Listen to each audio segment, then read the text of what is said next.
que les cimetières sont pleins d'un nombre impressionnant d'organisations qui ont été créées dans l'euphorie des indépendances de nos États et qui ont disparu quelque temps après en raison des dissensions entre des initiateurs ou faute de volonté politique. Mesdames et messieurs, nous sommes là cet après-midi pour montrer notre attachement au Conseil de l'Entente. Et je suis venu ici pour exprimer au nom du président Alassane Ouattara et de son gouvernement la fierté que nous ressentons. Une fierté toute légitime de voir que le Conseil de l'Entente continue d'exister malgré le poids des ans. Je suis convaincu que cette fierté est partagée par tous ceux qui sont présents dans cette salle, ainsi que par nos frères et sœurs béninois, burkinabés, nigériens et togolais.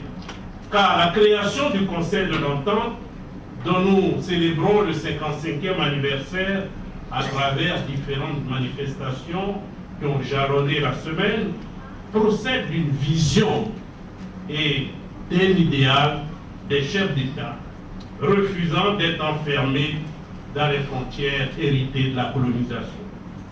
La vision, c'est la nécessité de mettre en commun les ressources de nos pays pour promouvoir le développement dans la paix et la compréhension mutuelle. L'idéal, c'est la solidarité entre les États appartenant au même espace sous-régional, ayant compris que les destins de leur peuple sont indissociables. Une phrase du président Félix Houphouët-Boigny résume à mes yeux cette vision et cet idéal auquel ont cru les pères fondateurs du Conseil de l'Entente. Je cite cette phrase. La Côte d'Ivoire ne peut être une oasis de prospérité dans un désert de pauvreté. Ce que nous célébrons aujourd'hui, ce n'est pas seulement le 55e anniversaire du Conseil de l'Entente, ce sont des valeurs que nous célébrons. Valeurs de solidarité, valeurs de paix, valeurs d'entente. Fais mentir ceux qui pour le futur prédisent le pire. Saurons-nous trouver une solution au fond de nous? L'espoir d'un monde de paix pour les nouvelles générations. Débarrasser des guerres, des conflits et des nations. Un monde sans la menace constante de toutes ces pollutions. Pour la paix, on devant l'innovation. Je me sais déjà aujourd'hui. Nous prenons le contrôle dans un mauvais esprit, car nous voulons vivre dans un monde sûr et contribuer à créer un environnement plus pur. Je me sais déjà aujourd'hui, nous prenons le contrôle dans un mauvais esprit, car nous voulons vivre dans un monde plus sûr et contribuer à créer l'avenir. Nous tend les bras à nous de le façonner en adoptant de nouveaux comportements. Le monde peut être meilleur, à nous de le décider. Si nous voulons vivre dans un meilleur environnement, des grâces quotidiens pour que nos idées soient. Nous, de la nouvelle génération, sommes les premiers à bénéficier des efforts des pères fondateurs qui, eux, très tôt ont compris que quand on est poussière, il faut se mettre en table.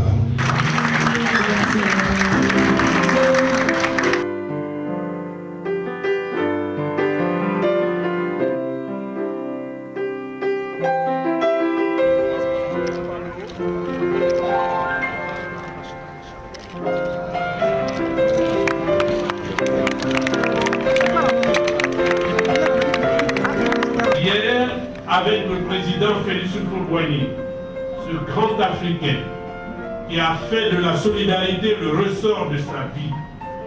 Aujourd'hui, avec le président Alassane Ouattara, son digne successeur, chantre de l'intégration africaine, le Conseil de l'Entente vivra.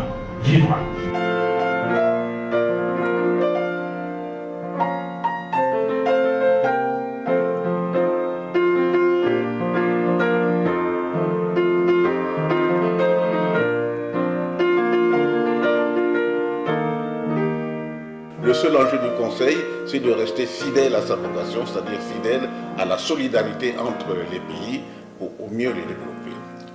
Et donc là, comme les conditions internationales et même les circonstances nationales varient, eh bien, l'effort du Conseil d'entente sera de s'adapter à ces variations pour maintenir cette solidarité sur le droit chemin.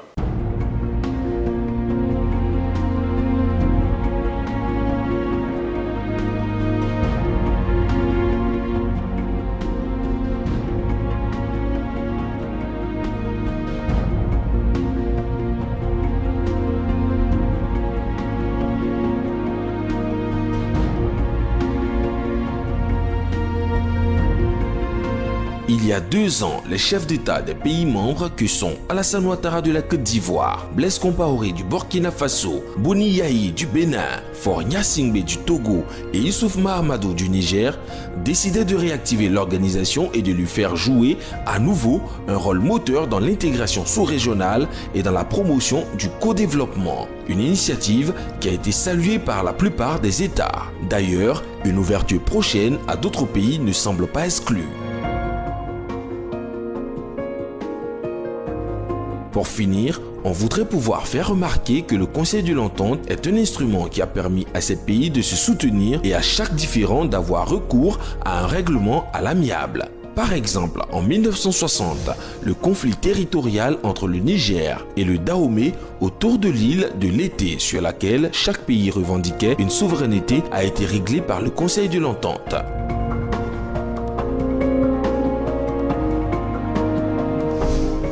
Vive le Conseil de l'Entente du haut de ses 55 ans pour que vive l'Afrique émergente.